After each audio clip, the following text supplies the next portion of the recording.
Yo, what's going on, everybody? It is your boy Fitzmonk TV here, aka G-Lauren33. I want to welcome you guys back here to the Legit Shoot podcast. I'm here today with your SmackDown review and results for September 3rd, 2021. Thank you guys, as always, for joining me right here on the channel.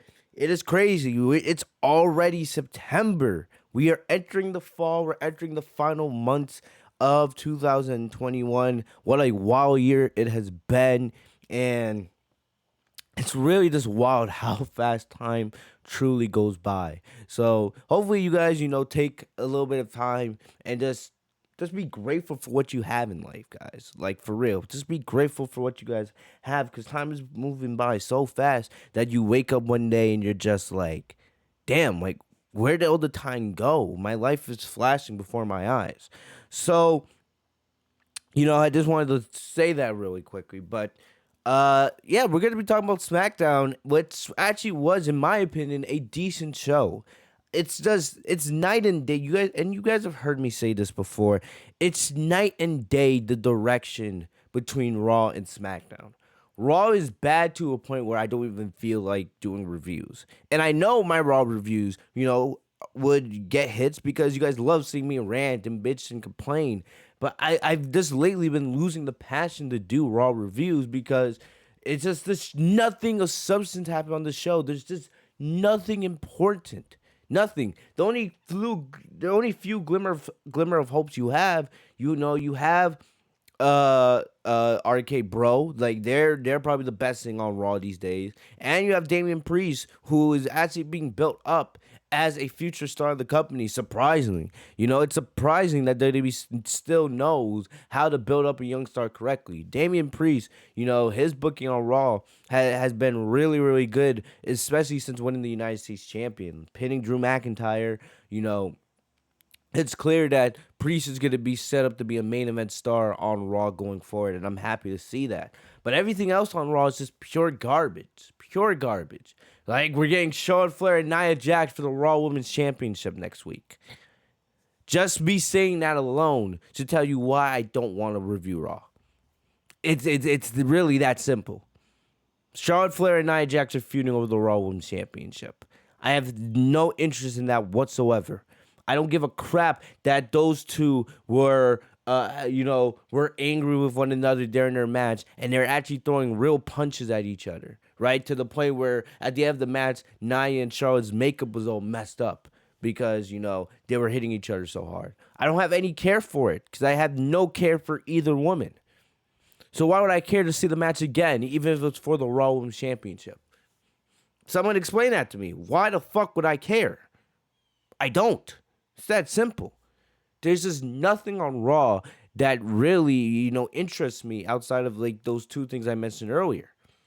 Every division has problems. Who's challenging Bobby Lashley for the WWE Championship? We have no idea. Is it Randy Orton? Is it Sheamus? Is it Riddle? There's no clear contender for Bobby Lashley, and they're still teasing Goldberg. Because we're hearing rumors that with WWE going back to Saudi Arabia in October, they're teasing doing Goldberg and Lashley again. Why would I have any interest in that, even if it was non-title? Why would I have any interest in that going to Saudi Arabia when I didn't give a crap about it at SummerSlam? These are the things I'm talking about with Monday Night Raw. It's like my passion to even sit through 3 hours of Raw anymore is out the window. Usually at least there would be a couple things that were okay that would give me, the motivation I needed to turn on the camera. But now it's just the whole show is bad. It's just 3 hours of disgusting television, and I just can't stand to watch it. I can't. I just can't put myself through it. So, but when you look at SmackDown, SmackDown's not perfect, but at least SmackDown has a little bit of a direction. It has characters that I'm actually invested into. Roman Reigns, as the Universal Champion, we all know he's been the best heel in the company now for well over a year, right? And even though his title reign has become a little predictable, it's still very interesting, the stories that they tell with him. No matter if it's Cena, what they're doing right now with Lesnar, right? Because we know Lesnar's going to be coming back in MSG. You have Edge and Seth Rollins, which their feud is continuing, which I'm not really surprised, because really there was no Seth Rollins is a heel, and Roman Reigns is a heel. They're not gonna have two heels feud with one another. So you kind of needed something for Seth to do coming out of that Edge match. And, they're able to get another match out of Edge. So their feud's going to be continuing going to MSG next week. And then also, you have the Street Profits and the Usos, the feud we've been wanting for all year. Their feud's getting started, which I'm very happy to see. You also have other people like Shinsuke Nakamura's Rebirth and Rick Boogs, who is very entertaining, both on the guitar and actually in the ring. Very entertaining individual. You have Naomi actually getting some kind of storyline, a single storyline in the women's division, right? They're teasing something with her and Sonya Deville. I'm actually intrigued to see where that can go. And you have other things like, of course, the SmackDown Women's Championship. You guys know the women's division is always my number one. That's always the thing I'm always the most invested into. And I'm intrigued on what they're trying to do here with this Becky Lynch and Naomi, not Becky Lynch and Naomi, Becky Lynch and Bianca Belair. Plus, Sasha Banks could be coming back next week. So, of course, that has my attention, and we're going to be talking about that on the podcast here in a little bit. But you guys can see the difference. There's a lot more that I care about on the SmackDown side of things than Raw. Raw is just garbage, and I don't even know if a draft's going to change that, really. I don't know anymore because Raw is just pure garbage and there's just nothing entertaining about the show.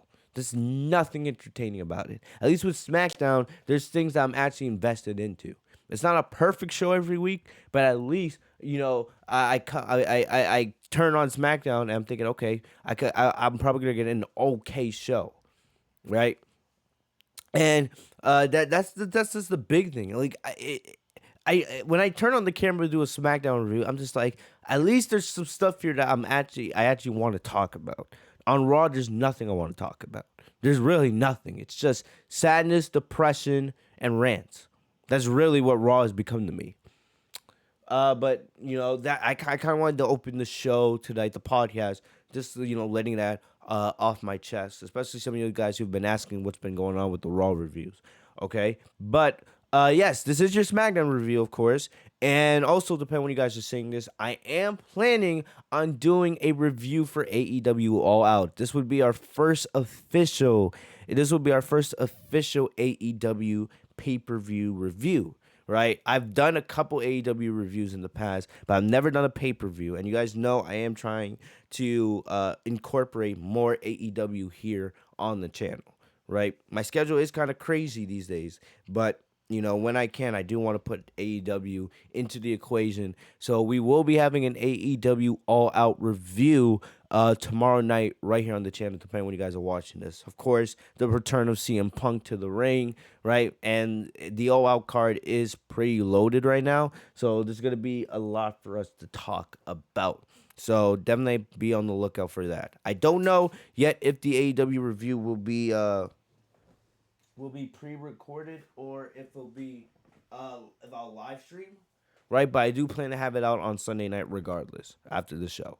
So make sure you guys follow me on social media, and I'll let you guys know if I'm going to stream the review or if I'm just going to do a pre-recording. We'll see. It probably will depend on how the pay-per-view goes. But yeah, those are the big things. Look, I'll quickly mention. I think WWE is stupid for letting Adam Cole go without giving him a contract offer. I don't think Adam Cole was going to stay, not because he doesn't like WWE, because, Adam Cole, based on all the reports, he had no problems with WWE. He loved his time in NXT. Vince wanted him on the main roster, but I think, he wants to go to AEW. He wants to go to AEW, go wrestle with his fiance Britt Baker, right? There's so many cool matches you can do with Adam Cole over in AEW. So even if WWE was never gonna get Adam Cole back, I feel it was stupid that they didn't really try to sign him to a contract, mainly because of video games. Because Cole wants to keep his Twitch channel, of course, And WWE still, after all this time, still has that stupid Twitch ban happening, which I still don't understand. It's been almost a year. It's been almost a year since this Twitch ban was put into effect, and I just find it dumb. The WWE didn't even try to make a contract offer just because they didn't want to offer him back his Twitch channel. It's just stupid to me. It's just stupid. So I'll quickly mention that I expect Cole to be in AEW sooner rather than later, but we'll just have to wait and see. But there's no official news of where Cole's signing, but I do think AEW is most likely where he's going. We'll see what happens with Daniel Bryan. Right? Will Daniel Bryan reappear as Bryan Danielson at All Out? That is a big possibility. There's a lot of rumors saying that could be happening, but I do expect Daniel Bryan to be showing up on AEW here in the next couple of days. Right? I do think either Sunday at All Out or possibly Dynamite this week. I expect Daniel Bryan to be in AEW, and that is going to be huge. Lastly, I will mention before we get into SmackDown is I think NXT is dead. I think NXT is dead. I know you guys heard the reports of Vince McMahon and Bruce Pritchard taking over NXT entirely. It's no longer Triple H. It's Vince and Bruce Pritchard. And that's really all you need to know. It's really that simple. Not AEW. NXT is dead. Everything that Triple H has put into building that brand, I feel like it's all going to be wasted. It may be a slow waste. We don't know, but I don't expect NXT to be the same anymore. I don't. We all see how bad Vince and Bruce are on Monday Night Raw and on the main roster. And the fact that they're bringing that now to NXT, it's gonna be rough. It's gonna be rough. I have no trust in Vince McMahon and Bruce Pritchard when it comes to the main roster. So I don't trust them when it comes to NXT either. So I feel bad for Samoa Joe, especially because Joe was released by Vince in WWE. Right, he was released from his main roster contract, then re-signed exclusively with NXT, and now Vince is his boss again. So, look, as great as Samoa Joe is, I don't know how long he's gonna last as NXT champion with Vince, running things. But we'll see what happens. But I just think NXT is dead. I would not be surprised if we see people like Gargano and Ciampa, right, and some of these other NXT veterans, maybe like Candice LeRae. I would not be surprised if they get phased out. Because we know that NXT wants to have a younger direction, right? They want to kind of have like a soft reboot for the brand. So, I would not be surprised if these superstars if they don't get called up to the main roster. I would not be surprised if they get phased out, maybe even released. And I don't want to see them released, of course, but just knowing how out of touch Vince is these days, I would not be surprised if that was the case. So hopefully I'm wrong, but Vince taking over NXT, it's NXT as we used to know it is officially dead. It's officially dead. I want to give hope that maybe NXT, the new NXT, whatever you want to call it, right? That it has potential to be great, but you guys know I don't trust Vince at all, right? If the guy can't run the main roster properly, you're not gonna be able to trust him to run NXT properly. And what will be interesting is when NXT fails, right? When NXT fails, who's going to get the blame? Because you're not going to be able to blame Triple H like you've been trying to do all year. Because if Vince and Bruce are now in charge, who is Vince going to blame this time for NXT failing? You can't blame Triple H when you've already stripped him of all his power, basically. So who are you going to blame? Are you going to blame Bruce? Are you going to finally look in the mirror and finally take some accountability? So I'll leave you guys with that. But yeah. So I just quickly wanted to mention, give you guys a really quick minute on my thoughts about Vince and Bruce taking over NXT. But let's actually get into SmackDown finally, right? There was actually a lot that happened on the show, a lot of storylines, a lot of progression. And we know that everything's building up to Extreme Rules. That's WWE's next pay-per-view. I believe It's in 3 weeks, if I'm correct. I believe it's in 3 weeks. Let me just check the pay per view calendar. Extreme. Yep, September 26th. So we had 3 weeks till we had the show. Uh, and so far on the SmackDown side of things, I'm intrigued. I'm intrigued to see where things are gonna go because there's some storylines, of course, I'm invested into, and there's others that I'm just like I'm 50-50. And we'll talk about that as the show goes on. But getting into things, the first thing we had on the show was the Street Profits and the Usos, right? And the Street Profits and the Usos, you guys know, if you guys have been listening to this podcast, I've been saying all year, that this is the feud we should have been getting, right?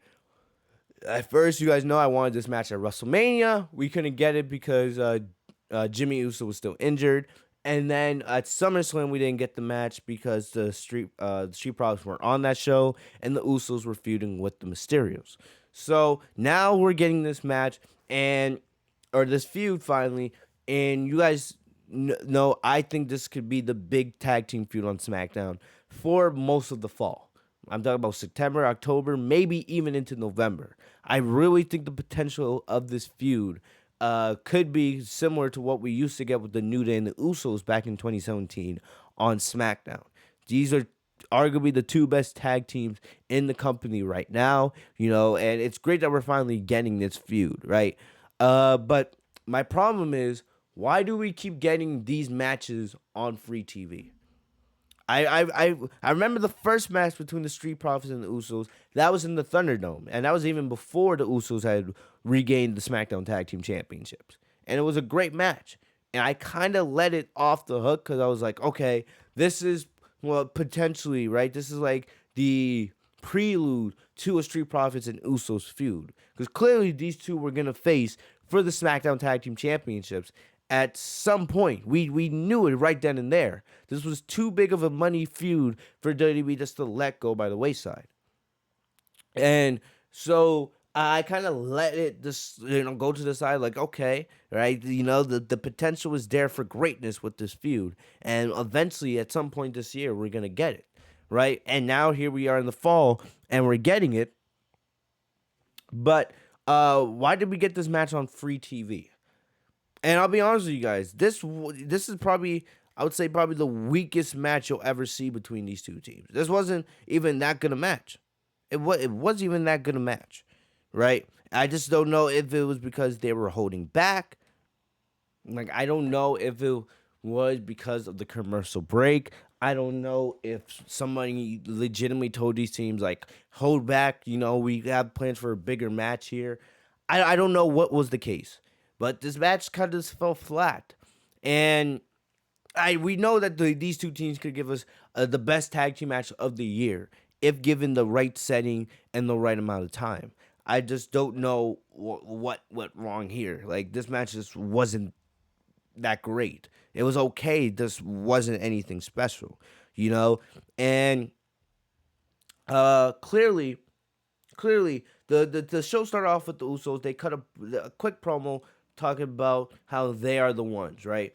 And then Montez Ford and Dawkins came up claiming that the champs are the ones who are going to get their asses kicked, and that's how the match started. And at the end here, we saw Ford. He hit from the heavens, right? From the heavens, frog splash, which, like I said, I think is the best frog splash in all of in the entire company. One of the best frog splashes I've personally ever seen, right? And then Jimmy broke up the pin. So then they sent Ford into the ring post, which caused the DQ, of course. And then they sent Dawkins into the ring steps. So then Ford recovered and then launched himself over the top ropes for a suicide dive. And that's how the segment ended. You had Ford and Dawkins on the announce table chanting, "We are the ones." And then he was yelling in the Michael Cole's headset. And Cole was like, "What the fuck is going on?" So that was kind of funny. But look, the match itself just kind of fell flat. And look, I understand the DQ finish, of course, because the Usos, they can't be losing. They're the champions, right? Plus that goes with the storyline with Roman Reigns. You know, how mad would Roman Reigns get if the Usos lost a match? And then the Street Profits, you're building them up to be the number one contenders. So you can't have them losing either. But like if the match was gonna end in a DQ so predictably, why did you do the match to begin with? There's many other things you could have done here to help progress this story. If the plan is to get this match to Extreme Rules, which that's what I would think that's where we're gonna get the big match between these two teams. But I don't know. I just felt like this could have been done a lot better. I felt like it could have been a lot better, but I'll give them a pass for this week just because this is the start of the feud. Just because this is the start of the feud, and I feel like things are gonna get a lot better with these two teams. There's no like the Street Profits and the Usos is one of the biggest matches you can do all year for in the tag team division, and the tag team division needs a big feud and a big match like this because the tag team division has been in a state of flux all year. Right now, like Arcade Bro, they're trying to elevate the Raw tag team division because those are, you could. It's probably obvious that Arcade Bro is the best thing on Monday Night Raw, and the Usos are great. The Street Profits are great on SmackDown. We don't know how much the divisions are gonna change when we had the draft here in a month, but still, just we know that that the tag team division has been WWE's weak point on the main roster all year, and now it's starting to gain like a little bit of momentum. So this feud is huge for the tag team division going into the end of this year. So I feel like things are gonna get a lot better between these two teams. So even though this week wasn't the best, I feel like things are gonna get a lot better before we reach the end here. Like I said, this is a feud that can go throughout most of the rest of the year. So I expect a lot more of these two teams. I expect a lot better matches and a lot better segments. And we hopefully whenever this feud does end, sometime the next couple months, we will look back and we'll see this was the weak part of the feud, right? This was the weak spot, and then everything after this was great. I really have high expectations for this feud, and I want to hope that WWE would have high expectations as well. But we'll see. We'll see what happens going forward. But at the end of the segment, we had Roman Reigns and Paul Heyman. They were watching in the locker room, and Reigns. This is kind of funny. Reigns was a little bit frustrated by the Usos getting overwhelmed by the Street Profits.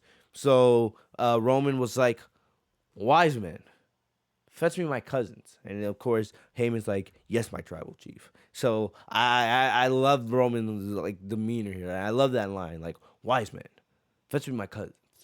That was pretty cool. That was pretty cool. So as Heyman's leaving to go get the Usos, he ran into Caleb Braxton for an impromptu promo. This has become a thing now with these two, right? Every week, Kayla, interview or tries to catch Paul Heyman for an interview to kind of try to get into the head of the advocate for the tribal chief. And, Heyman's just always annoyed by Caleb Braxton, just her presence. And if you guys have seen Talking Smack, of course, this is just a continuation. But these two have really good chemistry. Like, when these two are on screen, I'm actually entertained. Like, Kayla just getting under Paul Heyman's skin. And so, like I said, I'm actually enjoying this. These little small 2-minute backstage segments with Heyman and Braxton every week. So, basically, Kayla was going to ask about Lesnar, but all of a sudden, Brock Lesnar's theme song starts playing on Paul Heyman's phone. So Heyman's ringtone is Brock Lesnar's theme song, which was kind of interesting, and it's kind of like, oh, did Roman ever notice that, that Heyman's theme song is, Lesnar's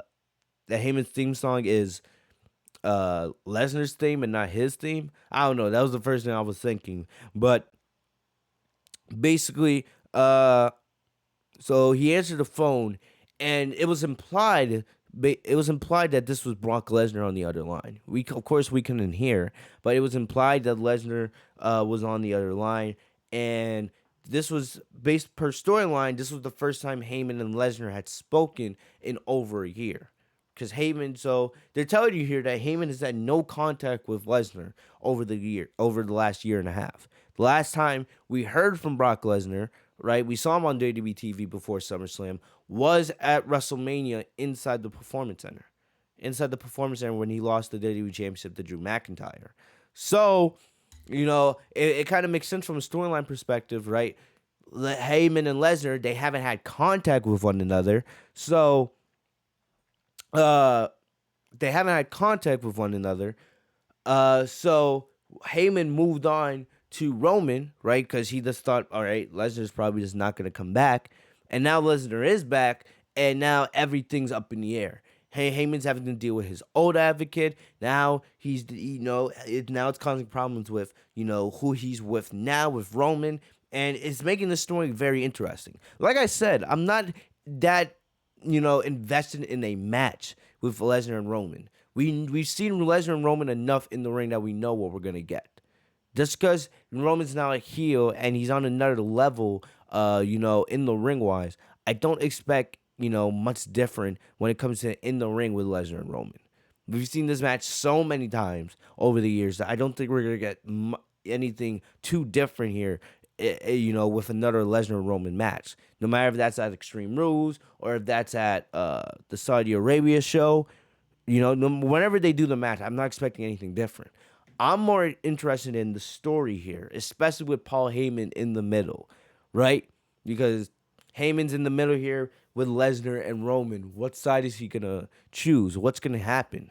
Will Lesnar go after Heyman? Would Roman go after Heyman? Right? That's what makes this storyline so interesting. So, basically, the message that Lesnar was giving Heyman is that he would be at MSG next week, right? So you have Kayla just sitting there laughing, on the phone, getting under Heyman's skin, and then Biggie out of nowhere with the Money to Bring briefcase, right, is sitting there laughing at Heyman too. So basically, Biggie keeping his eyes, of course, on the Universal Champion. And so Heyman's just sitting there, just like, I gotta deal with the Usos who just lost their match. I gotta deal with Caleb Braxton getting under my skin. I gotta deal with Lesnar. I gotta deal with Roman's title match later in the evening against Finn, right? I gotta deal with Big E. So there's a lot that Paul Heyman's dealing with, which, very, very interesting. So, So we get back. So we get another segment with Roman backstage, and then Roman's like, Heyman's like, we have a problem, and then Roman's like, no, you have a problem. I'm gonna smash Finn Balor. Like Roman's just his confidence level and the way it's presented through what he says, it's great. It's great. Roman is casually saying, no, we don't have no problem here. I'm gonna smash Finn Balor tonight, right? And then Heyman's like, no, that's not the problem. The problem is Brock Lesnar, right? And Roman's like, no, it's not a problem. I'll smash Brock Lesnar when the time is right too. So Roman's saying, yeah, if Lesnar's coming after me and the Universal Championship, let him come. I'll smash him just like I smashed everybody else, right? Just like I smashed Edge and Cena and everybody else before him. I'll just smash Lesnar too. Like Roman's confidence is at an all-time high that it doesn't matter what legend comes back, no matter what, it doesn't matter who comes to face him, right? He'll beat them all. He'll beat them all. So Roman's like, no, I'll smash Brock Lesnar too when the time comes. And Heyman's like, so Lesnar called me, and this was the first time that we had spoken in a year, right? And he told me that he's gonna be at MSG next week. And Roman's demeanor changed a little bit because Roman's like, okay. And then Roman asked, so is Lesnar watching the show tonight? And Heyman's like, I don't know. I guess Fox TV is very popular in Saskatchewan. That's where Lesnar lives. And Roman's like, how do you know that he's back in Sasquatch? I'm saying it wrong, but you guys get the point, right? How do you know that he's back there? You know, and Heyman's like, I don't know. Maybe he's in Minnesota. And then Roman's like, how do you know he's in Minnesota, right? And the whole point Roman's trying to make is, how do you know that Lesnar's not here tonight? So they were teasing here that potentially Lesnar was going to show up sometime in the main event with the Universal Championship match. But clearly, Lesnar wasn't going to show up. They were just teasing you, trying to keep you on the edge, of your feet. Because most people didn't expect Lesnar to show up at SummerSlam, but he did.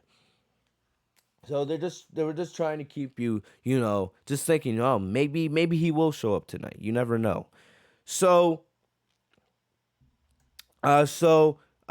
basically, they're trying to tell you maybe Lesnar would be on the show, but he clearly wasn't going to be on the show. That was never the plan. But we do know now, it's confirmed that Lesnar will be there for the MSG show next week. And we know that WWE wants to make this into like a super SmackDown, right? You have Lesnar returning. You have a big contract signing. You also have Edge and Seth Rollins, which we'll talk about in a little bit. So they're making next week's show into a big super, SmackDown edition. So Lesnar being there, of course, is going to be big because we're expecting a conversation with him and Roman, and of course we want to see what happens with Paul Heyman there. So all in all, this was a good segment after the after the opening match with the Street Profits and the Usos, right? So it's gonna be interesting to see where this goes. So moving on, we had Becky Lynch and Bianca Belair. And first off, I'll say this. The first thing I will say is that Bianca and Becky, man, they both looked amazing last night. Just like, I don't know who made their outfits. You guys know I usually love talking about how great Sasha looks. But I'll give Bianca and Becky credit. I don't know where they got their outfits from, but they both looked really, really beautiful out there last night. And Bianca was barely wearing anything, See, I think she came up with I don't know. I'll call it a bikini top. I don't know. I'm not in the woman's fashion. I don't understand it. But she was wearing like a small top, and like her muscles were highlighting and she was glowing. So Bianca looked like, wow. I was like, wow. Montez Ford is a lucky guy, right? And then Becky, no matter love or hate Becky, she looks in fantastic shape. I don't know what program she's been doing, but I think Becky looks better now than how she did even before pregnancy. Like, her abs are pop. Maybe it's because we don't get to see Becky's abs a lot. I don't know. Maybe that's it, because Becky usually wrestles, like, her top usually covers, her whole upper body. So maybe it's because we're just not used to seeing Becky show off the abs, but Becky looks in fantastic shape. So that was just the first thing I wanted to mention. But if you guys see where they're going here, right? Becky Lynch is having a slow heel turn. You be a casual. I'll be honest. If you're a casual, you might not see it at first, right? You may not see it at first, but if you're really paying attention to what Becky's saying in her promos, in the way her mannerisms, they are turning her heel slowly. I feel like we won't get the full heel turn probably until around Extreme Rules, but I am noticing slowly that Becky is turning heel. I still don't know how I feel about it, because look, Becky's still getting babyface reactions, and those babyface reactions are probably going to continue even after she's fully heel. So it's just like, are you really going to be able to get the fans to turn on her? And look, it seems like it's kind of like Becky's trying a little bit too hard to do what Sasha and Bayley already did, right? But I'll be honest, this segment worked. It worked. Both Becky and Bianca cut good promos here. I may not be a fan of the execution, and I'm still unhappy about what they did at SummerSlam, right? But the promo wise here, this was an excellent promo segment. It was a great segment here. Bianca looked amazing here. And you guys know how hard I've been on Bianca when it comes to her on the mic. So, I'm going to play the segment for you guys. And I talked about my victory at SummerSlam until I was interrupted by practically the entire women's... So, okay, so I'm playing it from the Fox channel. I forgot, they didn't show it here, but the first thing Becky said, which was kind of forced, I see why they did it, because Becky is turning heel, you know, but it did seem a little forced here. So Becky came out, right, and she said, I always hated when Becky said this in the past. Becky would, like, it reminds me of what Shane McMahon used to do, or Mick Foley, right? Depending on what city they're in, right? Becky always says, the man has come around to them. I believe they're in Iowa, if I'm correct, but... yeah, Becky was like, the man has come around to Iowa. Like, I never really liked when Becky did that. She does that in every single city. But Becky said that, and then she started talking about "You Deserve a Chance," right? She was like, oh, I didn't get no "You Deserve a Chance" last week, you know? And then all of a sudden, some chants start chanting, "You deserve it." So I was just like it was so forced. Clearly, Becky was trying to get them to chant "You deserve it," but still, it was just so forced. I could see why Fox cut it. Excuse me. I can see why Fox cut it out of the segment here. You can, like, I was like, it was just like, what are we doing? What are you guys doing here? Yo, what are you doing? So, Becky, clearly, what's going on here is. Becky, right now, she's a babyface, right? She's still kind of living off that crowd reaction, but she views herself kind of like Roman Reigns does, but a little differently. She views herself as the biggest star in the company, and she feels like she's entitled, that she can do whatever she wants, whenever she wants, and the fans are going to cheer her for that. That's the character that Becky's playing right now. And it's going to evolve more and more as Becky turns heel more and more as the week goes on. Or as the weeks go on. But that's the character Becky's playing. She's an entitled, cocky heel who believes that anything she does should get the fans on her side. Right? Because Becky views herself as this transcendent star that everyone should love. Locker room. And I get it. Everybody wants to rub elbows with big-time Becks. But what I didn't get... I'll be honest, that's not a good name. Big-time Becks. I hope Becky's not trying to get another nickname. Right? You already have the man, you have the last kicker, you know, you have your stick. You don't need some nonsense like that. It's like Charlotte with the fucking opportunity nickname. Right? You guys know every time Charlotte says that, I'm just like... fucking hell, like, really? So, look, man, Becky, just keep what you have. There's no need to add some nonsense, some big-time Becks. Like, no. Like, no, please. Like, I really hope that was just a one-time thing, and she's not actually trying to add that to her gimmick. Big-time Becks. Like, that sounded cringy as fuck at the beginning of this promo. To talk practically the entire women's locker room. And I get it. Everybody wants to rub elbows with big-time Becks. But what I didn't get to talk about was Bianca Belair. Yeah, Bianca, she is one hell of an athlete. One hell of an athlete, probably the most athletic woman we have ever had in WWE. That's probably true. Bianca is more athletic than Charlotte Flair, you clowns. Don't try to give me that argument in the comment section.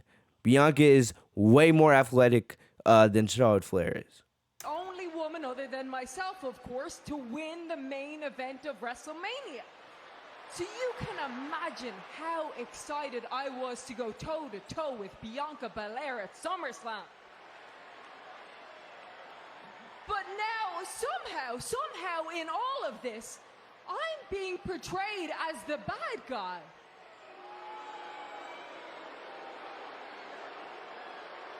Are you guys starting to notice the little tease of the heel turn here, right? Becky's like, oh no, I'm the good guy. You guys should be cheering for me, right? You guys love me. We've done all this together. You know, this journey of the man, right? You guys have been on my side since the beginning. And now, after what happened at SummerSlam, now everyone wants to make me the bad guy, right? I'm the one that came in and took Bianca's title from her. You know, I just wanted to fight Bianca Belair. You know, I wanted to face the best of the best. You know, Bianca was the one that wasn't ready. So are you guys starting to notice, you know, the teases of the heel turn? So You really got to let me analyze what she's explain saying here. something to you, Esther. My return saved. And Esther is Bianca's real name. So I do like when WWE superstars bring, you know, those real life aspects into the promo. So Bianca being like, let me tell you something, Esther. I was like, ooh, we're using real names. Okay. your match at SummerSlam. When Sasha Banks went down at the last minute, the higher powers called for the biggest name that they could, and they called for the man. I have been preparing to get my championship back since the moment I left. You weren't ready. That's on you, not me. You don't get to cry that I beat you too fast because you weren't ready and I was. You gotta give credit here. That's a great line. No matter, we can bitch and moan about the booking and the execution of SummerSlam all we want, but Becky's promo here makes perfect sense, right? Per storyline, Becky. Well, it's not Becky's fault that Bianca wasn't ready. Even though I think personally Becky, should have gone backstage. I'm talking about outside the storyline. I feel like Becky should have told WWE Creative, there's a better way to do this. There's a better way to do this feud with me and Bianca. There's no way I should be beating her in 26 seconds. I'm sorry.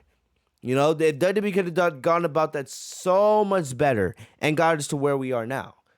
But the execution of SummerSlam, we're not going to forget that for a long time. But still, Becky's promo here is great. Her saying that, I've been getting ready since I left to get my title back, right? I was ready to face you at your best. Even with, not a lot, even if I didn't have all the notice, because, the whole Sasha Banks situation, which we'll talk about Sasha in just a second, right? But Becky saying like, I was ready to face you, even on a time crunch. Even with short notice, I was ready to face you at your best. It's not my fault that you weren't ready and you got beat that quick. That's on you, not me. So Becky's saying here, I'm not the bad guy. I took advantage of an opportunity. It's Bianca's fault that she didn't kick out. So from a storyline perspective, what Becky's saying here makes perfect sense. And you can't really disagree with her. You just have to pay attention to how Becky's saying it. You can hear the cockiness in her voice. You can see what she's saying, right? Becky is slowly turning heel, So I'll give credit to Becky. This is a great promo.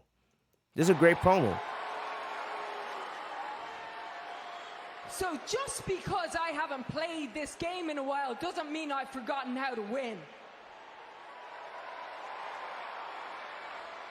And you can call yourself the EST of WWE and pretend that you think that you're the best, but we both know that that's a lie. You know what, Becky? See, so I'm gonna give Becky her credit. This is a great promo. I've never hated Becky on the mic. Never. Becky's always been great on the mic, especially since the birth of the man character. Becky is one of the best talkers on the mic in that women's division. You have her, you have Sasha, you have Bayley, right? It's kind of funny that I'm naming most of the 4 horsewomen. I'm not putting Charlotte in that category. You guys know how awful Charlotte is. I will also put Bianca in that category because Bianca is finally being presented in the way that she should have been this whole time. Bianca on the mic is finally being presented as a star. Her confidence when she's on the mic and in the ring with Sasha and Becky, I got to give Bianca credit. You know, you could honestly say this may have been what we're about to hear from Bianca. This may have been her best promo on the main roster so far. That championship was more to me than just a title. It was a part of me for 132 days, and it etched my name in the WWE history book. So that moment at SummerSlam, it keeps replaying over and over again in my head. So let's talk about it. And man, like, oh man, these two girls look absolutely beautiful. They look stunning here. And I lost all of that in 26 seconds. I did. But you know what? I'm not afraid to admit that I was embarrassed, because how it all went down, it was embarrassing, and I'm still hurt. But I stand in that, because that's the truth. That's my truth. And what I won't do is build myself up by bringing another woman down, and I will never make excuses for myself.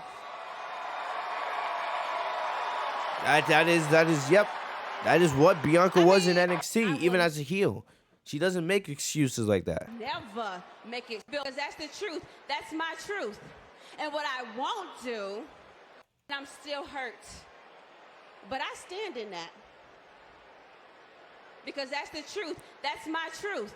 And what I won't do is build myself up by bringing another woman down, and I will never make excuses for myself.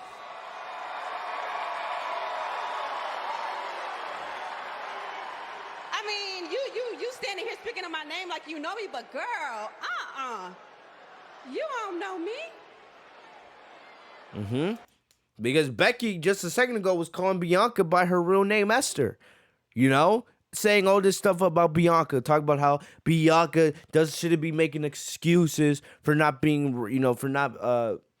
should not be, Bianca needs to stop making excuses for not being ready at SummerSlam, all this other stuff.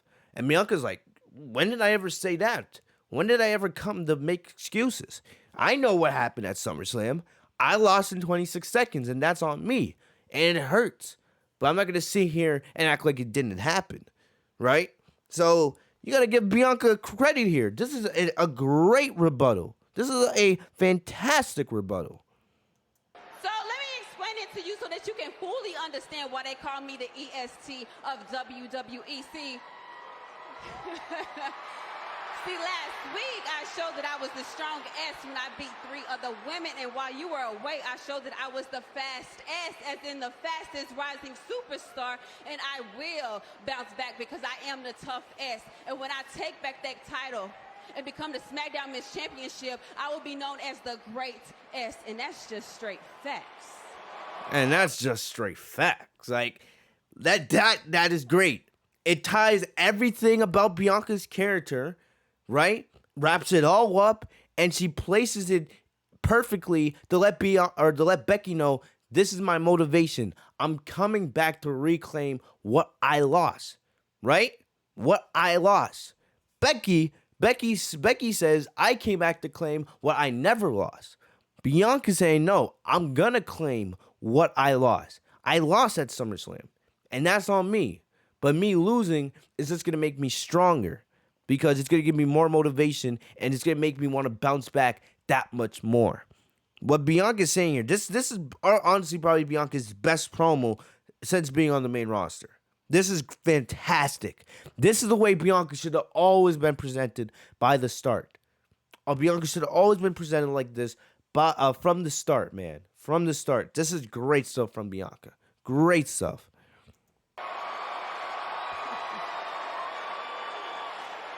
And Becky's saying, no, you're not going to get your title back. Like, no. I rematch, so I went and earned it like every single thing that I do. See, that's true. Becky didn't want to give her the rematch. Becky was like, no. Bianca at SummerSlam was like, yeah, I'll give you this title match, even with very short notice, right? I prepared for Sasha Banks, not you, but I'll give you the title match. And she lost in 26 seconds. And Becky refused to repay the favor the next week. Becky was like, nah, I'm not going to give you the title match tonight.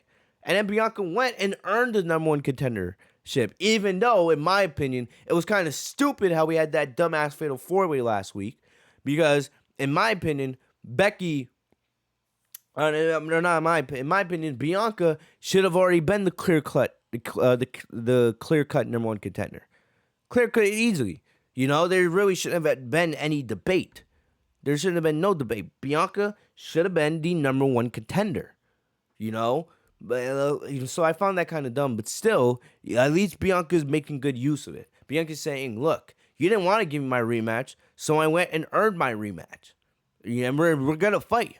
And I plan to take back the SmackDown Women's Championship when we do face off. So, great stuff being said here by Bianca. You know, this is great stuff. So it's not a matter of if, it's a question of when. So, I mean, Roman, he's defending his championship tonight, and you call yourself a big-time Bex? So how about you show up and you show out since you're doing all of this, and how about you do the same thing as Roman tonight? So Bianca basically challenging Becky to a title match for the second straight week.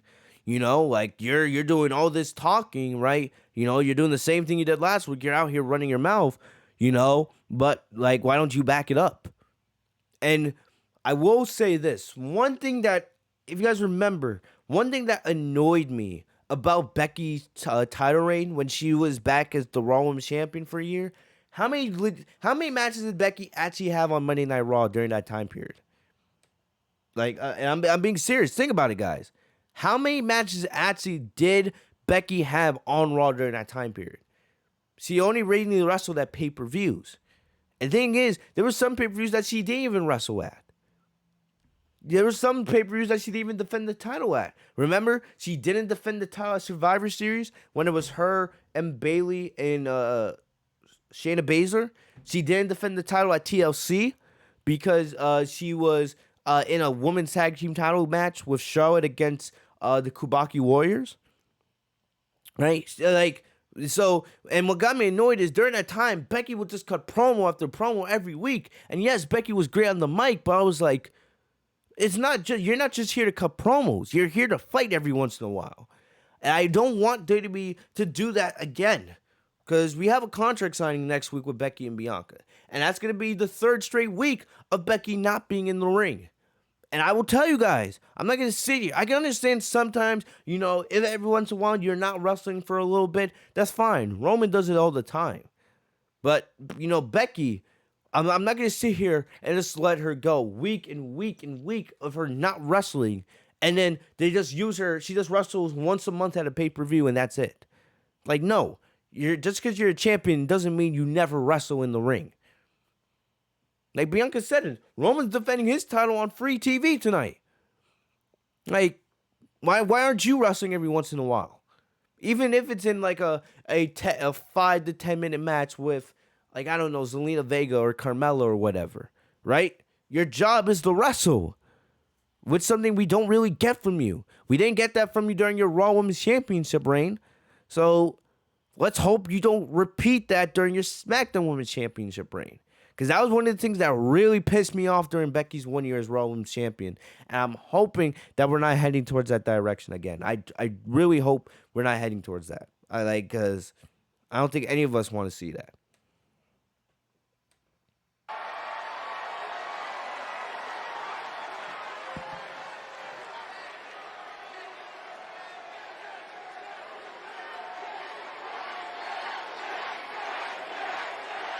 Becky's considering it.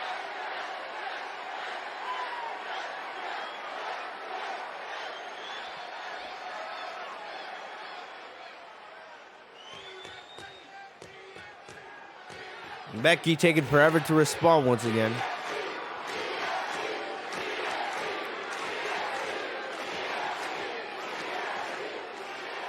Well, I don't give a damn what Roman Reigns does.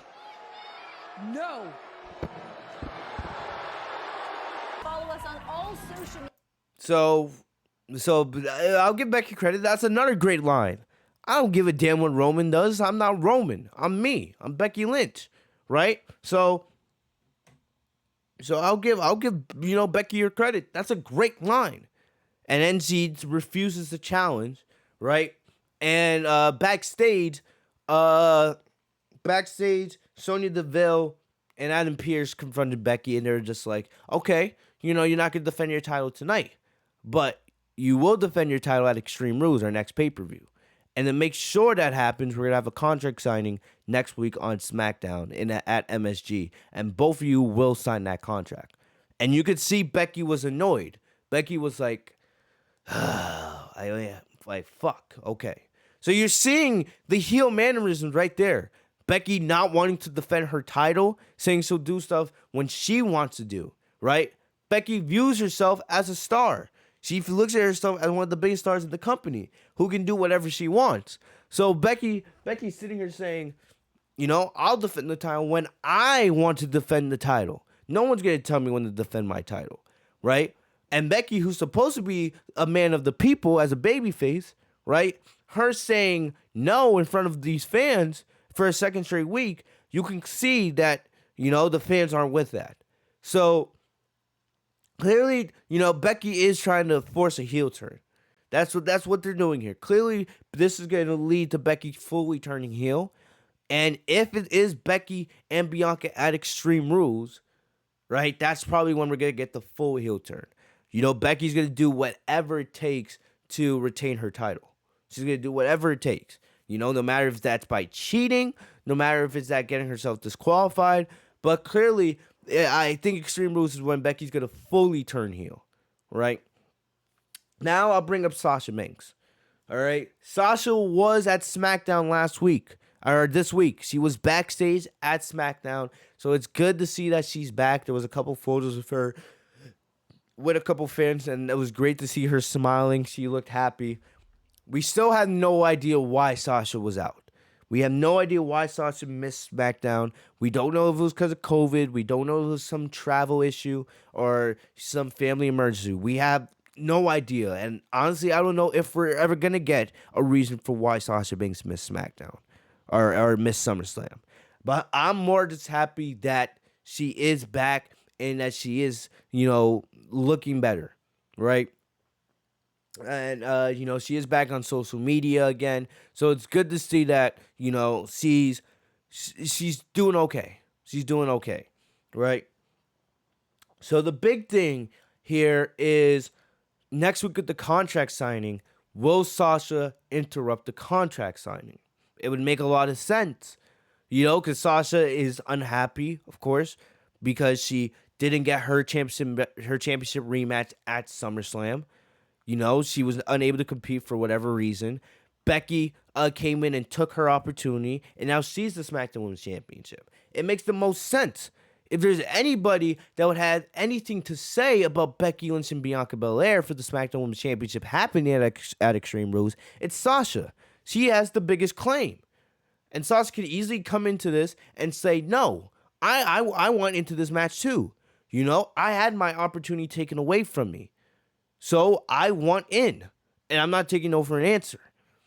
And as much as I would love to see Sasha Banks return next week, right? I don't want to see her in this match. Not because the match wouldn't be good. Honestly, Sasha, Becky, and Bianca, that has the chance to be one of the best triple threat matches of the year. And yes, I think it could be on the level of Roman, Daniel, and Edge from WrestleMania. I truly think that. But I will say that if you do put Sasha in that match, clearly Sasha's most likely going to take the pin. And I don't want that. I don't think any of us want to see Sasha take a pin. Right? Because I still think if Sasha was able to compete at SummerSlam, she probably would have won her championship back. I feel like that's the story that they were going. And then just have Sasha come back just to take the pin at Extreme Rules, right? Just to continue the direction of Becky and Bianca. I don't want to see that. I don't want to see that. So look. And if Sasha comes back and is a triple threat, I don't think Sasha's winning the title at Extreme Rules. So I would probably have Sasha come back and then, take a little bit of a break from the title scene from now. Keep her eyes on it, but maybe have her feud with Toni Storm a little bit. Maybe have her, have a couple matches with Tegan Nox and Shotzi Blackheart. Have her keep her eye on what's going on with the Women's Championship scene. but don't directly go after Bianca or Becky at Extreme Rules. After Extreme Rules, we can revisit this. I don't know what the next pay-per-view is, but after Extreme Rules, maybe then Sasha, re-enters the title scene, and then we go from there. But for right now, I don't want to see Sasha, going into the match at Extreme Rules just to take the pin. If she's not taking the pin, that's different. But I feel like we all know if Sasha's added to that triple threat match, she's going to be there mainly to take the pin. And we know Sasha is too good to be put in that type of scenario. Way too good. Okay? So if Sasha is going to come back, because that's what the reports are right now, and she was backstage at SmackDown last night, so I expect her to be on TV next week, it will be interesting. Will Sasha interrupt this contract signing with Becky and Bianca? We'll see. But that's definitely going to be very interesting next week in MSG. So will we get the return of Sasha Banks next week? We'll see. We'll see. But, for the most part here, this was a great promo segment by Becky and Bianca. Even though I don't like how Becky's trying to do what Sasha and Bayley already did in the early part of this year, I'll give credit where credit's due. Becky cut a great promo, and she is slowly turning heel. It will be interesting to see how they fully execute the heel turn. But still, Becky cut a good promo, and Bianca cut an even better promo. Probably Bianca's best promo on the main roster so far. So I will give credit where credit is deserved. So good stuff here from Becky and Bianca. Next up, we had Rick Boogs versus Dolph Ziggler, right? So there was a brief segment of Dolph Ziggler talking with Toni Storm backstage. So it was good to actually see Toni Storm on TV. I think this is only the second time Toni Storm's been on the show since July, her debut. So I'm just happy that Toni Storm got a little bit of TV time. Like I said, if you need something for Sasha to do, if you want Sasha to take a little bit of a break from the title scene, right, while Becky and Bianca are feuding, do what Toni Storm and Sasha Banks feud. I would love to see that, but it was good to see Toni Storm on the show this past week.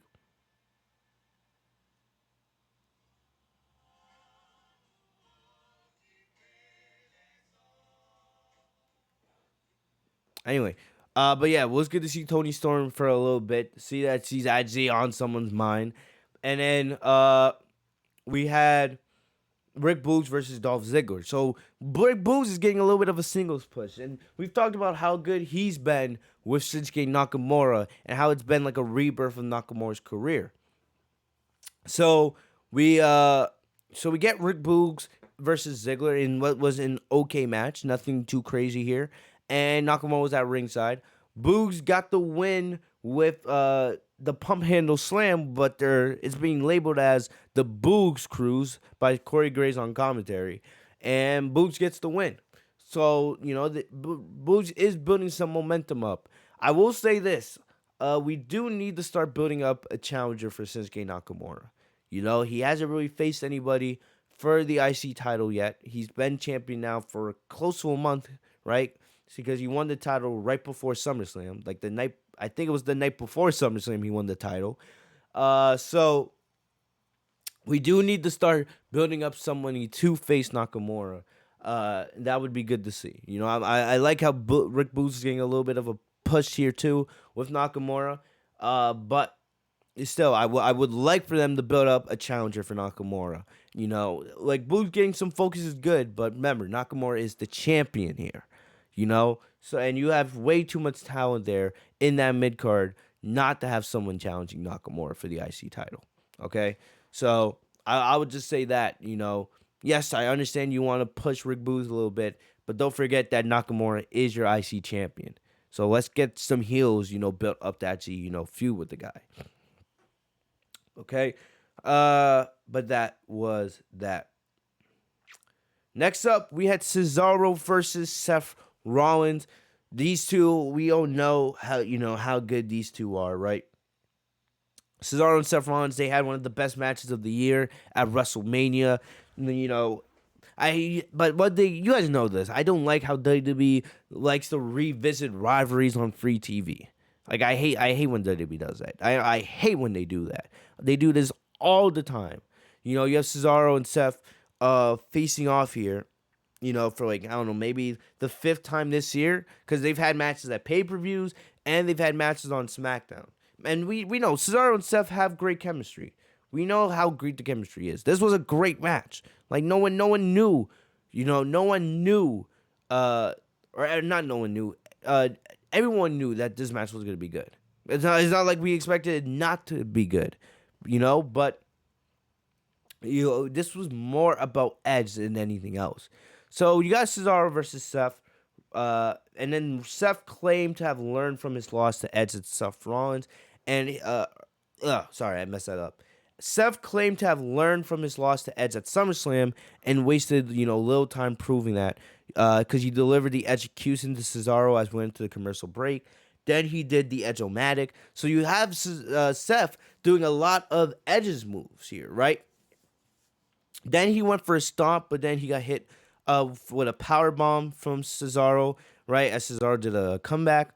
Then Cesaro went for a swing, but Rollins countered. Then he went for it again, as Cesaro swung his opponent like close to 20 times. You know, it was a pretty long time.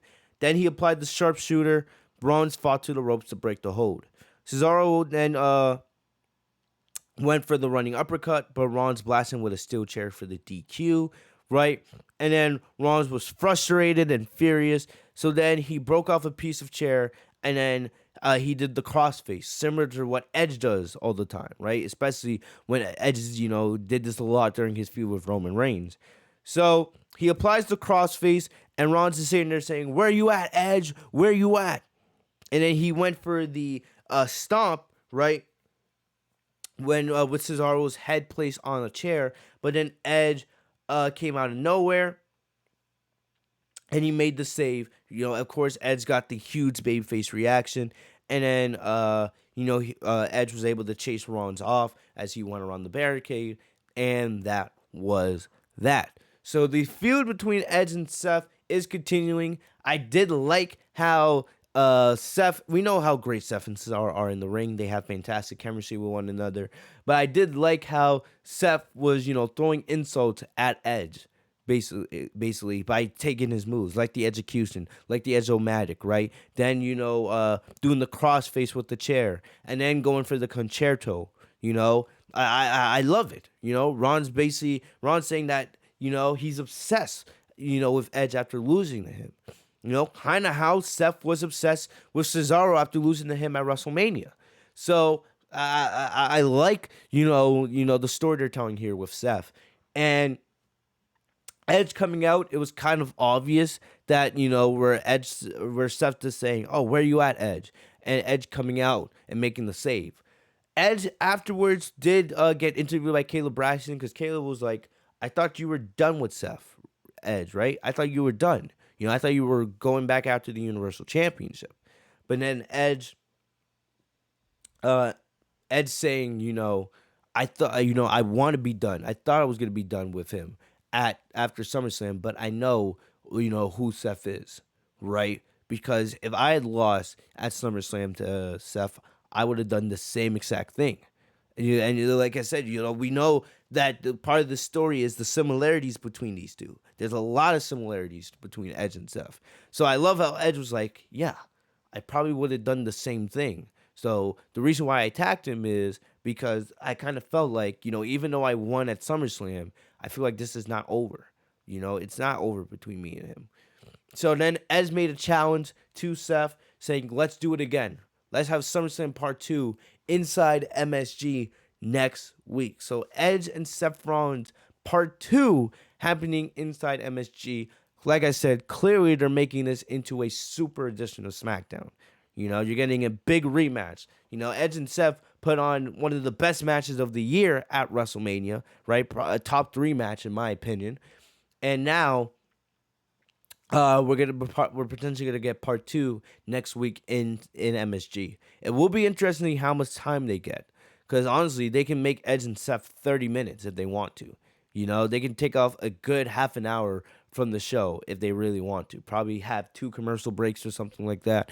So, Edge and Seth, I expect them to tear the house down next week in inside MSG. And I wouldn't be surprised if Edge and Seth doesn't open the show.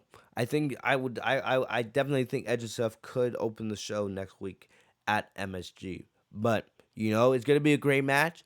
I expect if I had to pick a winner right now, I think Seth's probably gonna win. Seth's probably gonna do some heel tactic and get his revenge on Edge to even up the score 1-1, and then we get the third and final match potentially at Extreme Rules. Maybe they save it for the Saudi Arabia show, right? But I do think it's likely that Seth will get his win back next week, and then we'll get a third and final match at one of these upcoming pay-per-views. Okay, so good match with Edge and or a good match with Seth and Cesaro, and good stuff with the continuation of the story. They didn't have to continue the story, but the way the story is being continuing, it makes sense. It makes sense. It's not just they're doing the rematch just to do a rematch. It actually makes sense with the direction of both these characters, right? Both still want to be Universal Champion, so it's not like their paths wouldn't have crossed ever again. They were gonna have to face off with one another at some point eventually. So it actually makes sense for these two to have a rematch. So next week, Edge and Seth Part 2 inside Madison Square Garden. It should be good. It should be good. Next up, we had the KO show. We had Happy Corbin and Logan Paul guest star on the KO show. I will say this. It is a little sad to see how KO's not being used in a more prominent manner. And I'm hoping with the draft that changes. I would not mind Kevin Owens being drafted to Raw, and then you have him feud with Bobby Lashley for the WWE Championship. I want to see KO fighting for main roster titles, right? I would love to see him. Be put back in the championship scene. Like, really, honestly, KO has not done much this year. Ever since losing the Roman Reigns at what was it? Back at I think it was the Royal Rumble, right? Ever since losing to Roman Reigns, he hasn't done much. He had that feud with Sami Zayn, and he had like one IC championship match, but he hasn't really done much of anything, really. And I know that KO just earlier this past week, the what was it, the 5-year anniversary of when KO won the Universal title. He talked about it on social media. So it's just like I want to see KO get back to that type of level. KO is a main event star, and I think he deserves a lot better than what he's doing right now. Because all KO has been doing is really the KO show and guest commentary, and KO's way too good to just be used in that matter. So I'm thinking potentially with the draft coming up, it may not be a bad idea for Kevin Owens to get moved to Monday Night Raw, and then you put him potentially in the WWE Championship picture with Bobby Lashley. I feel like that may be what KO needs, to get back to where he should be. Because I feel like with Roman Reigns just beating everybody on SmackDown, it's just like, KO should be in the main event scene, but we've already seen KO and Roman, so there's just not much for KO to do right now, So we had the KO show, right? And KO welcomed Happy Corbin to the show. And like I'll say the same thing I said last week. I'm liking this version of Baron Corbin.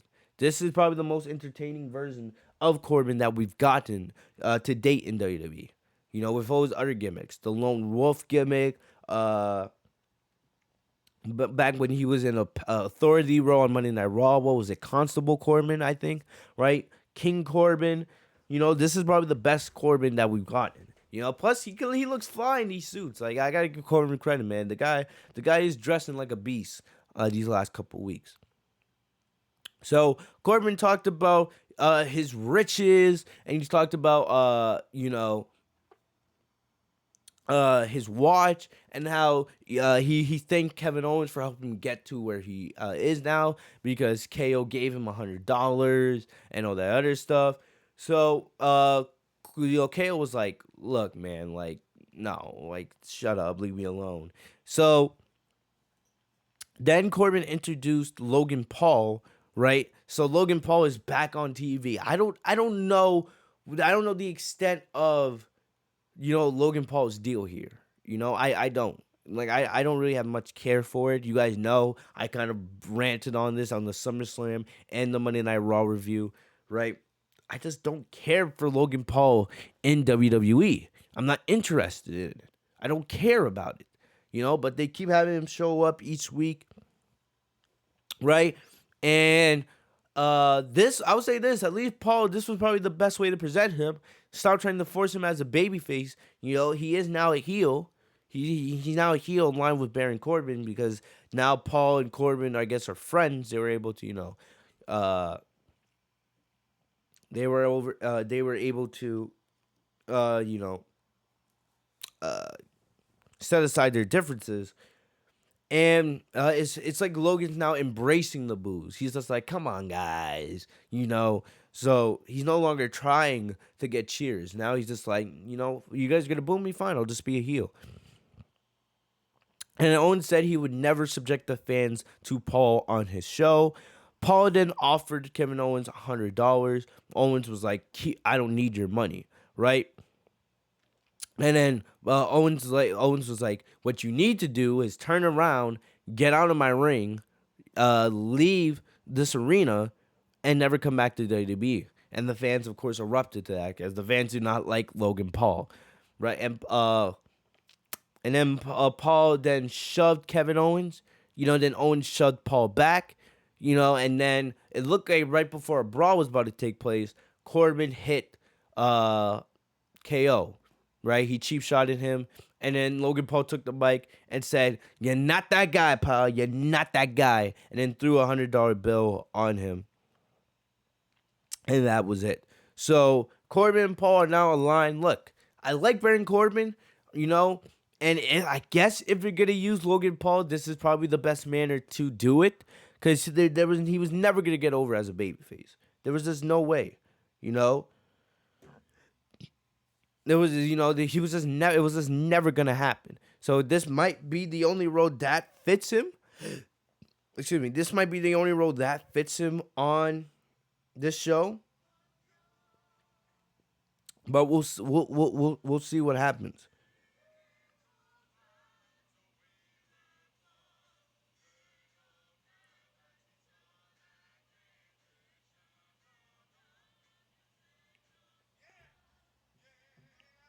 But yeah, we'll see what happens. This could be building to a Logan Paul and KO match potentially, you know. And I would kind of love to see Kevin Owens beat the shit out of Logan Paul, but we'll see. We'll see. I don't know how long Logan Paul's gonna be staying here, but it is being teased. So it is interesting direction. I will say it's better than Paul. It's better that they're using Paul as a heel, because he was just never, the babyface thing was just never gonna work. So him being a heel here with Baron Corbin might actually be better off for him. But we'll see where this goes.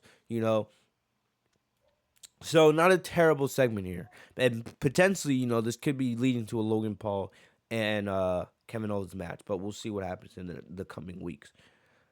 Next up, we had Naomi, right? Sonya Deville was on the phone talking about, how big next week's SmackDown is going to be in MSG. And Naomi confronted Sonya, saying, hey, like last week you told me to touch base with you this week about when my first match on SmackDown going to be. Sonya said, oh, it just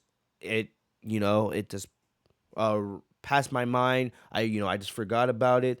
So let's talk next week. So clearly, Sonya's just forgetting about Naomi here. So I am actually interested to see where this goes, because I want to see Naomi used. I feel like the best way would be, of course, to align her with the bloodline, align her with her husband and her family, right, with Roman and the Usos, And then imagine, have Bianca aligned with the Street Profits. Like I don't understand. I feel like there's so much money in that. There's so much money in having that feud, So I think that should be the direction for Naomi. But I am interested to see where this goes. Like, where is this gonna go? Will Naomi end up feuding with Sonya? Right? Will Sonya, get back in the ring? Because I would love to see Sonya back in the ring. But who knows? Who knows? But it is interesting. Sonya continues to forget about Naomi. So we'll just have to see where this goes in the coming week. Next up, we had Dominic Mysterio versus Sami Zayn, right? This was for the second straight week. And Dominic, they're trying to give Dominic this kind of singles push a little bit, right? Trying to get him to learn a little more on his own. So Dominic wanted to get payback after losing to Sami Zayn last week. This match wasn't anything different than what we got the week before. What happened is basically Mysterio or Dominic was able to frustrate Sami Zayn enough that it sent Zayn running. He was gonna just take the count out, right? And just leave. But then Rey Mysterio came out and was able to make Sami Zayn think twice and turn back around and go back to the ring. And then Dominic was able to get the advantage once again. And then he told his father, I got this, I'm good. But then when he got back into the ring, Zayn hit him with a haluva kick. And it was another victory for Sami Zayn, right?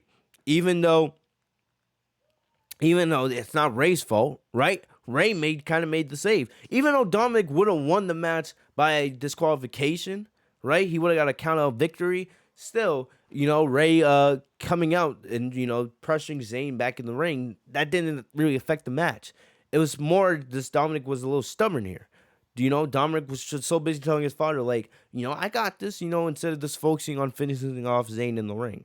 So, yeah, it'll be interesting to see where this goes, but it's more this growing pains for Dominic, really.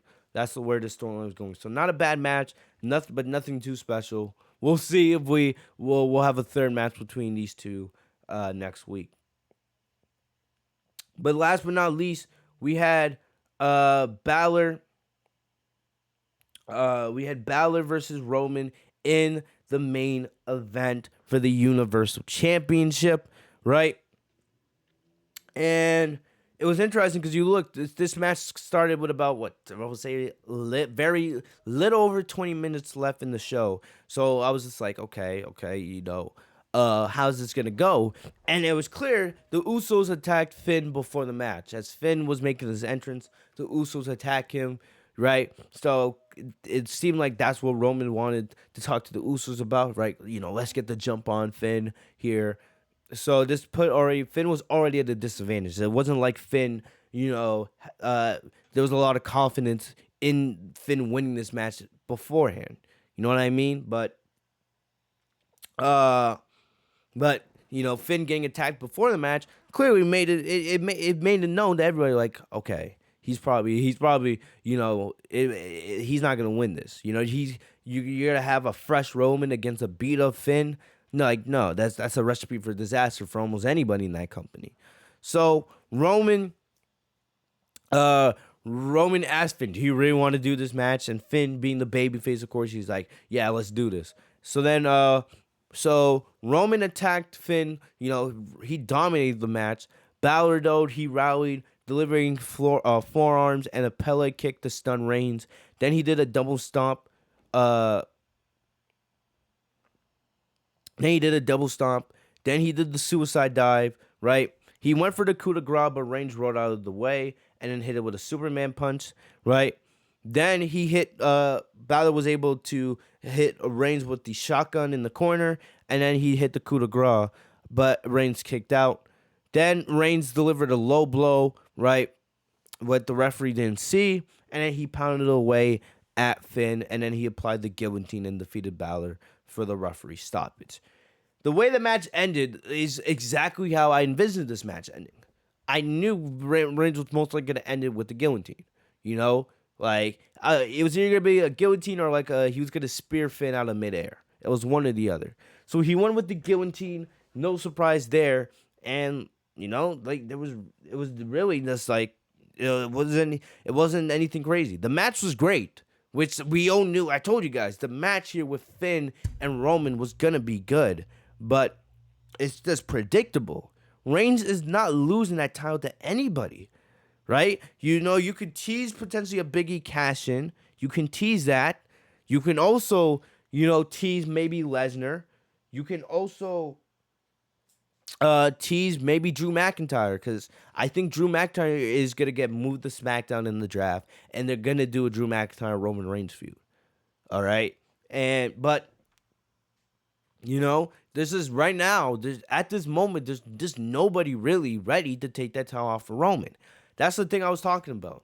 Roman and Drew, they're gonna have great matches. I mean, not Roman and Drew. Roman and Balor, they're gonna have great matches. No matter, we knew that these two were gonna have a great match. That wasn't a surprise to anybody.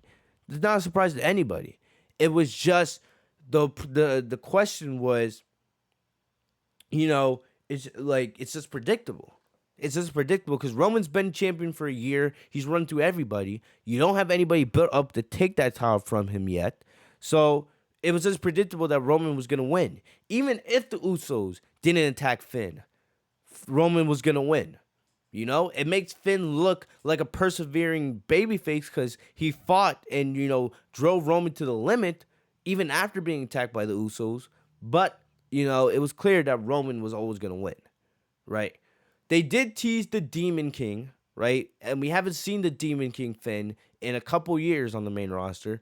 But, yeah, I believe the last time we saw the Demon King, well, I think it was 2 years ago at SummerSlam against The Fiend, right? When The Fiend was just getting started, which feels like such a long time ago.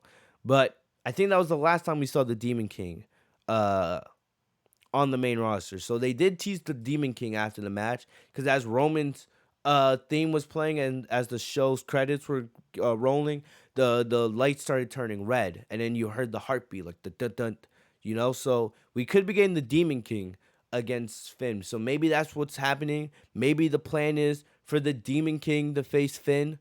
Demon Finn Balor versus Roman at Extreme Rules, and then we get Roman versus Brock at the Saudi Arabia show. Maybe that's the plan. But I don't know. But they are teasing the return of Demon Finn Balor. Will it make a difference? Of course not. Roman's not losing that title to anybody. But it will be interesting to see if this is the actual direction they want to go with, right? So other than that, guys, that's about it. This was a good edition of SmackDown. Like I said, the main event was great. It was just predictable that Roman was gonna win, and it's gonna be like that until you properly build somebody up to take that title from Roman. No matter if that's, not till WrestleMania next year. But that's just the way it's going to be. Roman's not losing that title to anybody. Okay? But other than that, this was a good show. And I am excited for the Madison Square Garden show next week. Because I want to see where the story goes with Brock and Roman, right? And, what side Paul Heyman has to choose. The contract signing with Bianca and Becky, we'll definitely have our eyes on. We'll see if Sasha returns and is put into that match. We got Edge and Seth Rollins. They're having their part 2 of their match, of their feud. So their rematch from SummerSlam. That's going to be exciting. So next week's SmackDown in MSG is looking like a big one. So definitely it's going to be exciting to see what goes on over there. So thank you guys. This was a little bit longer of a review today, but I hope you guys enjoyed, man. That I'm here to entertain you guys. But hopefully you guys enjoyed the review. If you guys did, leave a like on the video. Subscribe if you guys are new to the channel by hitting the bell next to my name, Fitzmonk TV, so you guys are notified every time I post a new video, right? I will be back here Sunday night. I don't know yet if I'm going to be live streaming or I'm just going to do a pre-recorded review, but I will be reviewing AEW All Out Sunday night. So our first official AEW AEW pay-per-view review tomorrow. So CM Punk returning to face Darby Allin. That is, that's definitely the big thing we're all looking forward to. I cannot wait to hear it's clobbering time. He hasn't done it. He hasn't done it yet in AEW, but definitely I cannot wait to see it's clobbering time. That is that. Oh man, cannot wait to see that tomorrow in Chicago. So it should be a good weekend. So make sure you guys are here for that. I might do a Monday Night Raw review on Monday. We'll see. Depends on how the show goes, to be honest.